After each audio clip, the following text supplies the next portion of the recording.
রাগিনীর থমথমে মুখ দেখে সন্দেহ হয় সরোজের। রাগিনী জানায় যে 16 বছর আগের করা একটা অপরাধ আমার মনকে আজও কুড়ে কুড়ে খাচ্ছে। সরোজ বুঝতে পারে যে রাগিনী তার বাবা মাকে খুন করেছিল, তাই রাগের বশে রাগিনীর গলা চেপে ধরে সরোজ। কিছুক্ষণ পরে তার ঘোর কাটে, কারণ এটা শুধুমাত্র তার মনের ভাবনা ছিল। রাতুল ঘরে আসে আর সে যে একটা অনাথ আশ্রমে ডোনেশন দিয়েছে জ্যোতিপ্রিয় স্মৃতির উদ্দেশ্যে সেই কথা জানায়।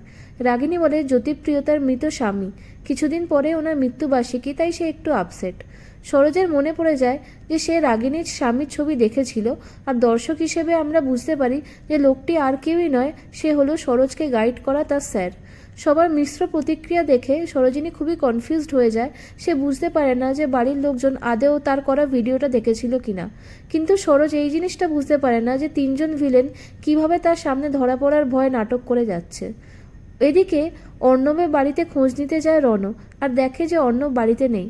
একটা স্টুডেন্টও তার খোঁজ নিতে এসেছিল, সে জানায় যে অর্ণব স্যার ঠিকমতো আজকাল কলেজেও আসছে না। অর্ণবকে বারবার কল করার পরেও সে একটা সময় ফোন ধরে, কিন্তু সে রণর সাথে কথা বলার কোনো আগ্রহ প্রকাশ করে না। অন্যদিকে সরোজ রণকে কল করে তার খোঁজ নেয় যে সে কখন বাড়ি আসবে, রাত অনেক হলো। এরপরে সরোজের দাদু সরোজকে কল করে আর বলে যে একজন লোক তোর মামাকে তোর ব্যাপারে জিজ্ঞাসা করছিল।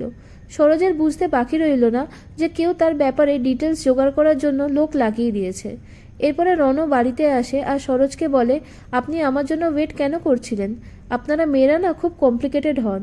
আসলে অরোর কষ্টের কথা ভেবেই রণ এই কথাটা বলেছিল। রণ এরপরে সরোজকে বলে যে আপাত দৃষ্টিতে দেখলে মনে হয় আপনি খুবই সিম্পল, কিন্তু আপনার চোখ দুটো বড্ড গভীর, আর তাতে লুকিয়ে রয়েছে অনেক কথা। সরোজ বলে যে আপনি তো অনেকবার আমার হাত ধরেছেন, আমার একটু আঘাত লাগলে আপনি তা সহ্য করতে পারেন না। এরপরেও কি আপনাকে বোঝাতে হবে যে আমি কেন আপনার জন্য অপেক্ষা করছিলাম? সিঁদুরের জোরে আমার সম্মান রক্ষার জন্য আপনার বাড়িতে থেকে গেলাম ঠিকই, কিন্তু ভুলে যাবেন না আপনি আমার চিরশত্রু। এরপরে সরোজের কাছে বিনু গুন্ডার ফোন আসে আর সে ভিডিও সংক্রান্ত কিছু কথা বলতে চায় তার সাথে, কিন্তু সেখানে হঠাৎ রাতুল চলে আসে আর সরোজ বুঝতে পারে যে রাতুল কোনো একটা ইল্লিগাল কাজ করার কথা ভাবছে।